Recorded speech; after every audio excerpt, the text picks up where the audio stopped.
నమస్తే. వరుసగా 7 సంఘటనలు పాలక కూటమిలోని తెలుగుదేశం పార్టీని సతమతం చేస్తున్నాయి. ఒకటి కందుకూరులో జరిగిన కాపు యువకుడి హత్య. రెండోది కల్తీ మద్యం కేసులో జనార్దన్ రావు గారు పట్టుబట్టం. మూడోది కులికపూడి శ్రీనివాసరావు గారు తిరువురు ఎమ్మెల్యేకి విజయవాడ ఎంపీ కేశినేని చిన్ని గారికి మధ్య రగడ. 4 తుని కౌన్సిలర్ వాళ్ళ పార్టీ కాదని తెలుగుదేశం డినై చేస్తుంది. బట్ ఆయన ఆ పార్టీ అని ఒక పెద్ద ఆయన మైనర్ బాలిక మీద అత్యాచారం చేయటం, తర్వాత ఆయన చెరువులో దూకి ఆత్మహత్య చేసుకోవటం. 5 భీమవరం డిఎస్పీ గారి వ్యవహారంలో Pawan Kalyan deputy chief minister Pawan Kalyan గారికి వాళ్ళ ఎమ్మెల్యే డిప్యూటీ స్పీకర్ రఘురామకృష్ణరాజు గారికి మధ్య ఇది డిఫరెన్స్ ఆఫ్ ఒపీనియన్. ఆయనకి తోడు ఇప్పుడు గ్రంథి శ్రీనివాసరావు గారు కూడా జాయిన్ అయ్యారు. తర్వాత కర్నూలు బస్సు ఘటన, విచ్చలవిడిగా బెల్ట్ షాపుల్లో మద్యం దొరకటం. నెక్స్ట్ గిరిజన విద్యార్థులకు జ్వరాలు వస్తే నేనేం చేయాలి అంటూ మంత్రి గుమ్మడి సంధ్యారాణి గారు మాట్లాడింది. మెడికల్ కాలేజీల ప్రైవేటైజేషన్ విధానం. ఈ 8 అంశాలు వచ్చినాయి కదా. వీటన్నిటి మీద తెలుగుదేశం పార్టీ సతమతం అవుతుంటే హఠాత్తుగా తుఫాన్ వచ్చింది. ఈ తుఫాన్ దెబ్బకి ఈ 8 పక్కకి వెళ్ళిపోతాయని తెలుగుదేశం పార్టీ భావిస్తుంది. అది వెనకటికి ఏంటంటే ఈ చిన్న గీత పెద్ద గీత ఫార్ములాలో భాగంగా తెలుగుదేశం పార్టీకి ఇలాంటి వ్యవహారాలు ఎన్నో 40 ఏళ్ల ప్రస్థానం. నిన్న పుట్టింది ఆ పార్టీ, 40 ఏళ్ల పార్టీ. ఎన్ని ఒడిదుడుకులు ఎదుర్కొంది, ఎన్ని సంక్షోభాలు ఎదుర్కొంది. ప్రతి సంక్షోభాన్ని తనకు అవకాశంగా మార్చుకోగల నేర్పరితనం, దక్షత ఉన్న చంద్రబాబు నాయుడు గారి పార్టీ జాతీయ అధ్యక్షుడిగా ఉండగా తెలుగుదేశం పార్టీ ఇలాంటివన్నింటినీ సునాయాసంగా దాటేస్తుందని చెప్పేసి వాళ్ళు భావిస్తున్నారు. కానీ వాస్తవం అలా లేదు. తుఫాను 4-5 రోజులు ఉంటుంది. ఖచ్చితంగా దానికి సంబంధించిన సహాయక చర్యలు మనం ఇక్కడ ఒక విషయం గమనించాలి. మాజీ ముఖ్యమంత్రి జగన్మోహన్ రెడ్డి గారు ఏం చెప్పారు? 28వ తేదీన మెడికల్ కాలేజీల ప్రైవేటీకరణకు సంబంధించి జరగాల్సిన నిరసన ర్యాలీలు మనం వాయిదా వేసుకుందాం, 2వ తారీఖు 3వ తారీఖు చేపట్టుకుందాం, కావాలంటే ఈలోపు ఈ తుఫాను కారణంగా ఇబ్బంది పడే ప్రాంతాల్లో సహాయక చర్యల్లో ప్రభుత్వానికి సాయంగా నిలబడండి అని చెప్పేసి వాళ్ళ పార్టీ క్యాడర్స్కి లీడర్స్కి కూడా ఆయన పిలిపించారు. ఇది జనరస్గా ఆయన చేసిన యాక్ట్. అది మనం రాజకీయమో లేకపోతే సమస్యలు ఆందోళన ఉంటే తుఫాన్ అయిన తర్వాత చూసుకుందాం. మన ఫస్ట్ ప్రయారిటీ బాధితులకు సాయంగా నిలబడటం, ప్రభుత్వం చేపట్టే రిలీఫ్ మెజర్స్లో ప్రభుత్వానికి బాస్ట్గా నిలబడటం, ఈ 2 చేద్దామన్నారు. ఇది ఒక proactive measure from the end of former chief minister. ఆయన చాలా సహేతుకంగా సమంజసంగా ఆయన రెస్పాండ్ అయ్యారు ఈ విషయంలో. సో ఇదొకటి. సో 4-5 రోజుల పాటు తుఫాన్ ఆపే ప్రయత్నాలు చేయటం, తర్వాత తుఫాన్ సందర్భంగా ఎక్కడైనా నష్టం జరిగితే ఇమ్మీడియట్గా యాక్షన్లోకి దిగటానికి మొత్తం సరంజామాని సిబ్బందిని రెడీ చేసుకోవటం, ఇవన్నీ ప్రభుత్వం చేస్తుంది. మనం we have to appreciate the efforts of the state government. కుటుంబ ప్రభుత్వం చేస్తున్న ప్రయత్నాలు మనం ఖచ్చితంగా హర్షించాల్సిందే. ఒకటి. ఇప్పుడేంటి పునః ఎన్ని 4-5 రోజుల్లో లేకపోతే వారం రోజుల్లో ఉంటుంది. అవంగానే ఇష్యూస్ ఎటు మళ్ళుతాయి, రైతుల మీదకి మళ్ళుతాయి. రైతులకు ఇన్పుట్ సబ్సిడీ అని, ఇంత పంట నష్టం జరిగింది కాబట్టి వాళ్ళకి సహాయం చేయమని.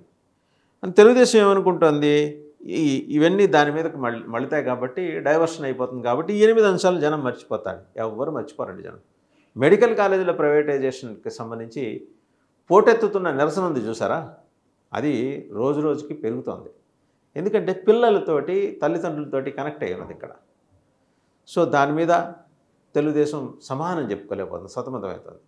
సరే, వాళ్ళ జస్టిఫికేషన్ కోసం వాళ్ళు ఏదో చెప్పుకుంటారు, మేము ఇన్ని రకాల అద్భుతమైన వ్యవస్థలను తీసుకురాబోతున్నాం ప్రైవేటైజ్ పీపీపీ మోడ్లో అని చెప్పి. రెండోది, గిరిజన విద్యార్థులకు జ్వరాలు వస్తాయి మన్యం ప్రాంతంలో, నేనేం చేయాలనేది మంత్రి గారు గుమ్మడి సంధ్యారాణి గారు మాట్లాడటం, అది కొంచెం సమాధానం నిర్లక్ష్యంగా ఉందనేది మాట అయితే వినిపిస్తుంది ఇక్కడ. అంటే వాళ్ళని జస్టిఫై చేసుకోవాలని ఒక ప్రయత్నం. కర్నూలు బస్సు ఘటన ప్రయత్నాలు చేశారు. ఏమని? అతను బస్సు కింద పడలేదు, వాస్తవమే. ఆల్రెడీ డివైడర్ని గుద్దుకొని చచ్చిపోయాడు, వాస్తవమే. అది కూడా వాస్తవమే. డివైడర్ గుద్దుకొని చచ్చిపోయిన తర్వాత పోస్ట్ మార్టం రిపోర్ట్లో ఏమొచ్చింది? లిక్కర్ ఇన్ఫ్లుయెన్స్లో ఉంది. ఎక్కడ తాగాడు? సీసీటీవీ ఫుటేజ్ దొరికింది, ఎక్కడెక్కడ కొన్నాడు దొరికింది. బెల్ట్ షాపులు ఆ ఊళ్ళో ఎందుకు మూసేశారు? ఆ చుట్టుపక్కల ఆ టేకూరు దగ్గర ఎందుకు బెల్ట్ షాప్ గడిచిన 2 రోజులకు మూసేశారు? సో ఇవన్నీ అసలు బెల్ట్ షాపుల వ్యవహారం ఎంత ఉధృతంగా దుర్మార్గంగా నడుస్తుంది రాష్ట్రంలో అనేది అక్కడ ఎస్టాబ్లిష్ అయింది. సో తుని కౌన్సిలర్ ఆయన పెద్ద అయినా సరే ఆయన ఆరోపణలు ఎదుర్కొన్నాడు అనేసరికి ఆయన తీసుకెళ్తున్నప్పుడు అరెస్ట్ చేసి తీసుకెళ్ళినప్పుడు చెరువు దగ్గర ఒక నిమిషం ఆగి ఇప్పుడే వస్తానని చెప్పి వెళ్ళి చెరువులో దూకి చచ్చిపోయాడని అదొక కథనం. అది మరకే. ఇక కొలికిపూడి గారు కేశినేని చిన్ని గారి వివాదం మామూలుగా లేదు. దుబాయ్లో ఉన్న ముఖ్యమంత్రిని నిద్రపోనీయకుండా చేశారు వీళ్ళిద్దరు. ఒకళ్ళ మీద ఒకళ్ళు ఆరోపణలు చేసుకుని 5 కోట్లు ఇచ్చానంటాడా ఈయన, నాకే ఆయన రూపాయి ఇవ్వలేదు, నాకు అంత అవసరం ఉంది, నేనే ఖర్చు పెడతానని ఆయన. ఇదొకటి. పైగా అది రాజధాని వ్యవహారం, విజయవాడ, ఆంధ్రకి నడిబొడ్డు, అక్కడ ఎంపీ, అక్కడ ఎమ్మెల్యే. ఇదే కొలికిపూడి చేశాడు కాబట్టి బతికిపోయారు, కానీ ఇదే వైఎస్ఆర్సీపీ ఎమ్మెల్యేలో ఇంకోళ్ళు చేసే ఈ పాటికి కటకటాలు వెనకాల ఉండేవాళ్ళు. రకరకాల కేసులు పెట్టి ఎంపీ గారి మీద ఆరోపణలు చేస్తారా, మీ దగ్గర ఏంటి ఆధారాలు చూపించండి.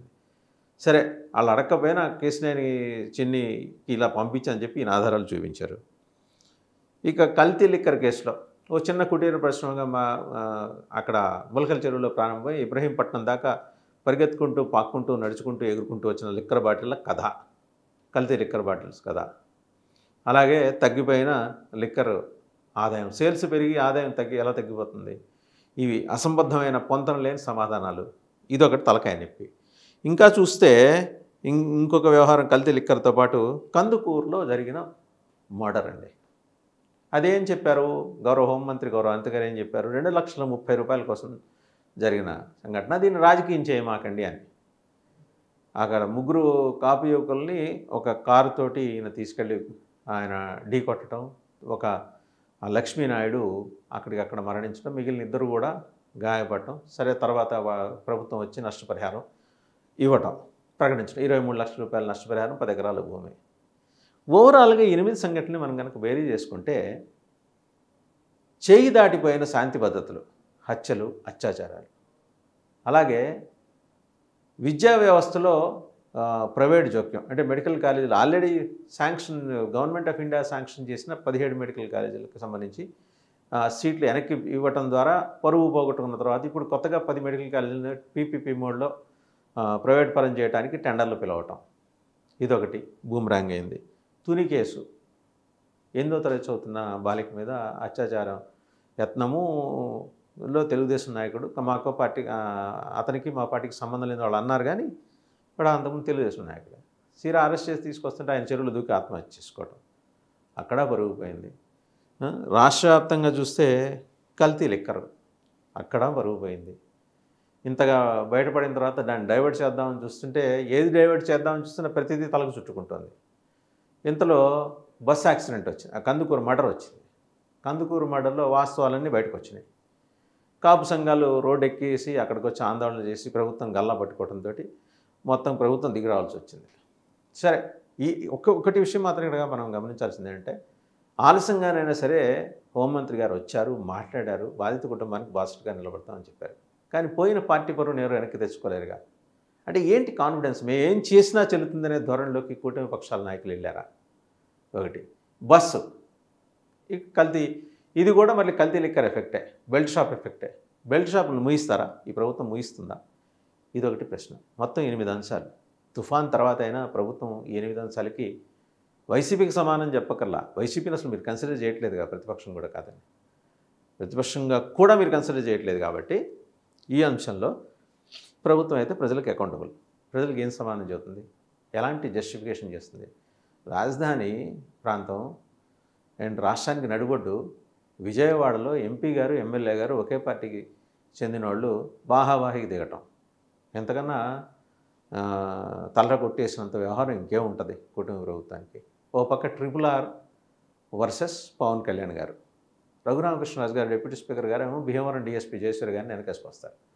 భీమవరం డిఎస్పీ గారు ఏమో పేకాట క్లబ్బులు వీటిని ప్రోత్సహిస్తున్నారని చెప్పేసి ఆయనకు రకరకాల ఫిర్యాదులని అందాయని చెప్పేసి పవన్ కళ్యాణ్ గారు, deputy chief minister Pawan Kalyan గారు దీని మీద విచారణ జరపాల్సిందిగా డీజీపీని ఆదేశిస్తూ లేఖ రాయడం అనేది హోంమంత్రి గారికి, హోంమంత్రి అనిత గారు నొచ్చుకున్నారు.